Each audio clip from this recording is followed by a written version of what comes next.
Hi, welcome back to the Money, Wine and Cheese Club TV. My name is Sara, and as usual, I'm here to talk about all things money. I help the everyday woman organize her money and her life. Today, I want to talk to you about mindful spending. In our 50s, we might find ourselves in a crossroads in our life.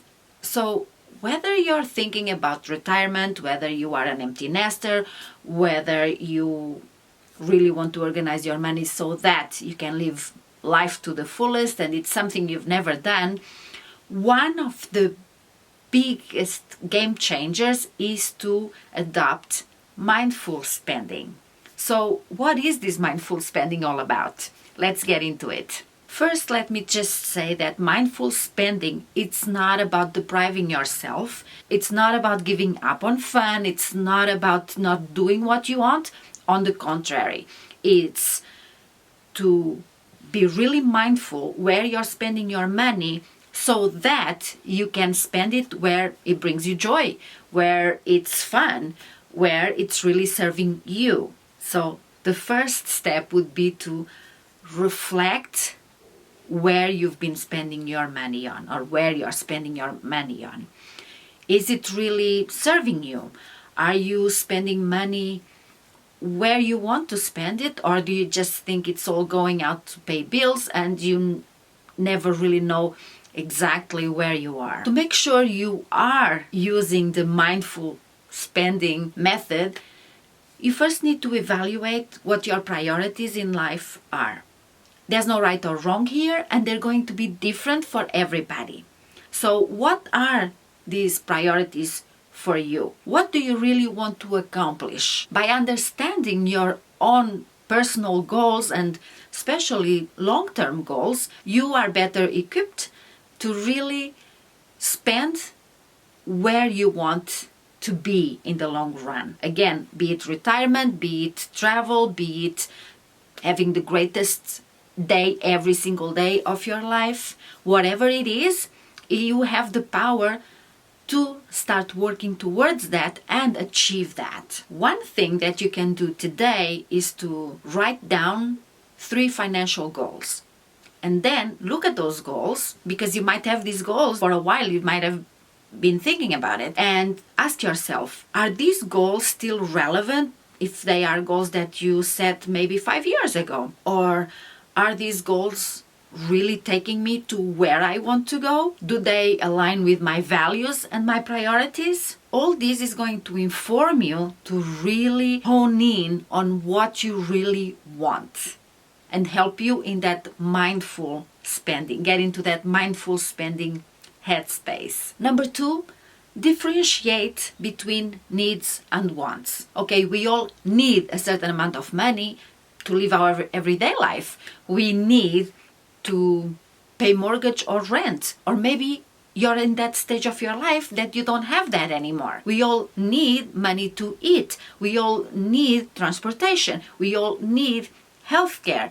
So these are things that you cannot live without. This does not mean that you cannot get better deals, for example, on health insurance. But a need is something that you absolutely cannot do life without. Now, a want. A want is everything that you get that it's not a need, right? So this would be clothes, this would be entertainment, this would be going out to eat, whatever. It's everything but the basic living expenses that you have. So when you adopt this mindful spending, what it's going to do is that you are going to be more focused on your wants, because it's going to inform you, once you've created those goals, it's going to inform you if spending money on clothes or spending money traveling is really going towards your priorities and your values. If not, you can make the decision to maybe not stop this spending altogether, but to cut back on that spending that is actually not taking you where you want to be. Now, one tip that I have for you is, whenever you're going to buy a want, something that you see and you really want, ask yourself, do I really want this, or am I bored? Do I really want this, or I just want it because somebody else has it, a friend has it? Is this going to help me get to where I want to be? Does this bring me joy? Is this something that I'm going to get tired of?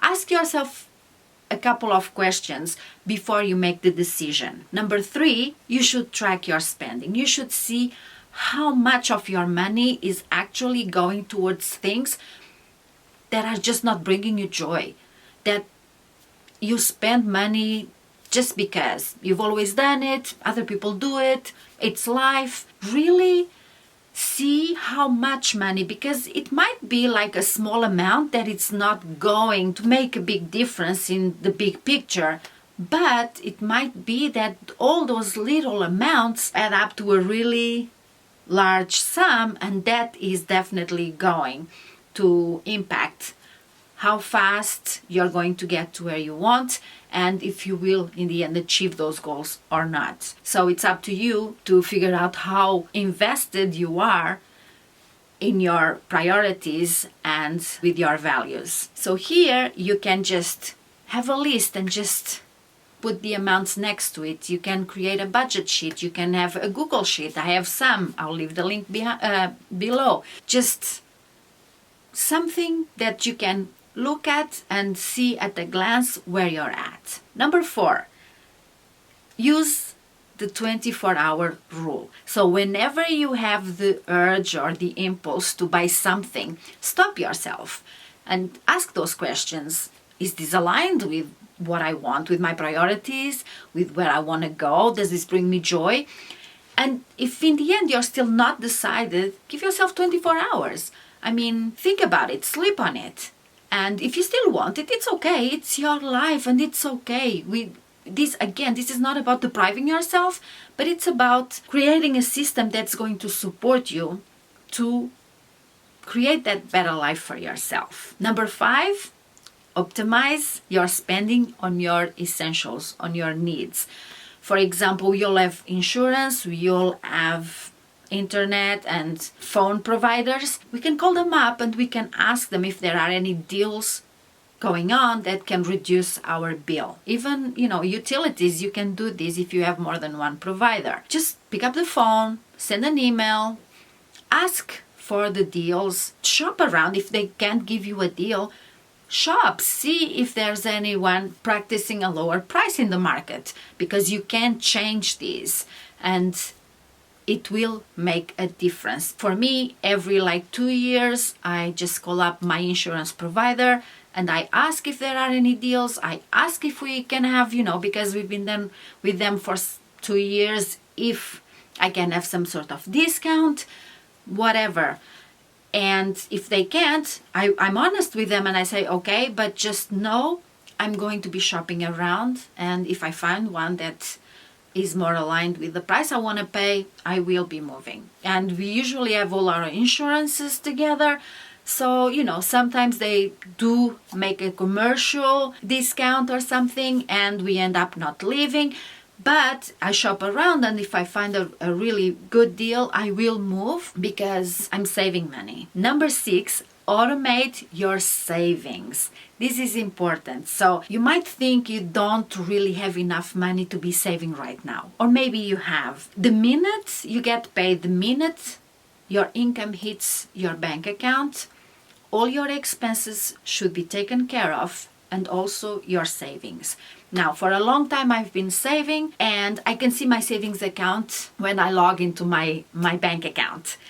And if I spend a little bit more, I know I can go and get that money because it's there. I can see it. 2 years ago almost, it's going to be 2 years ago, I started saving on an app, online banking, and I started investing. And I kid you not, I save you between $5 and $10 a week. I have $1,000 there right now because I invested some, and then money just goes and I don't see it. I have to go into that banking app to see the money, to see what's invested.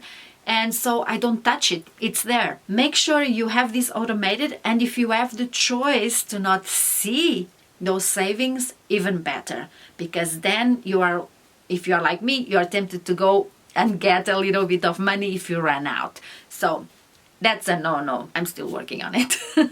I've been working on it for a few years now, and I'm getting better, I want to say, but it's still a temptation. So I know myself, I know this happens, so I avoid looking into that. Number 7, avoid lifestyle inflation. Now, what the hell is that, right? Okay, so just because you got a raise, just because you're earning more money, it doesn't mean your lifestyle should follow. That is, you shouldn't be spending more just because you make more. You were doing just fine until now. You were living your life. Don't upgrade your life just because you got an upgrade on your income. Now, this can be tempting. I know that. But just pretending that you still get the same amount of money and just increasing your savings, it's going to do wonders. Especially even if you're trying to pay off a credit card or getting out of debt, some kind of debt that you had.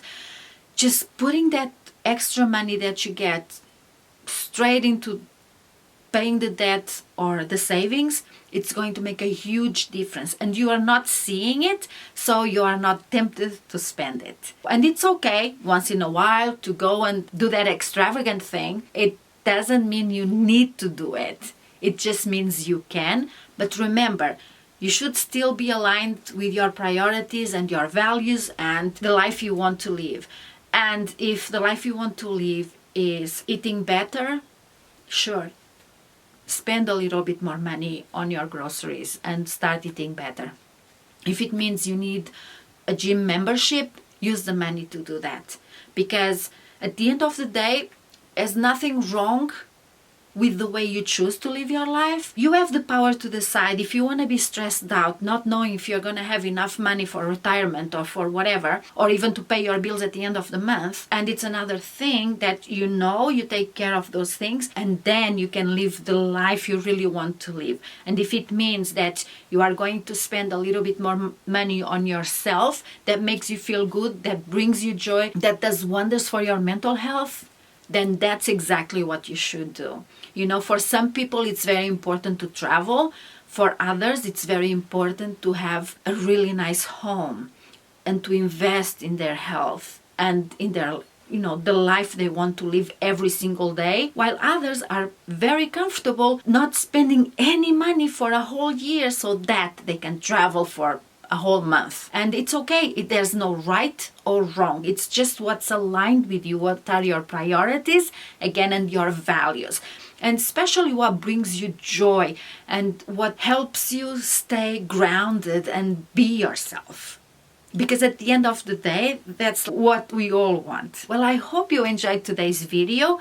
And if this is the kind of content you think it's useful and you like, please consider giving it a thumbs up and subscribing to the channel if you haven't done so. Please leave me a comment, and if you have any tips on how to live mindfully or on mindful spending habits, please let me know. I'm always looking out for new tips. Thank you so much for being here, and I'll see you in the next video. Bye!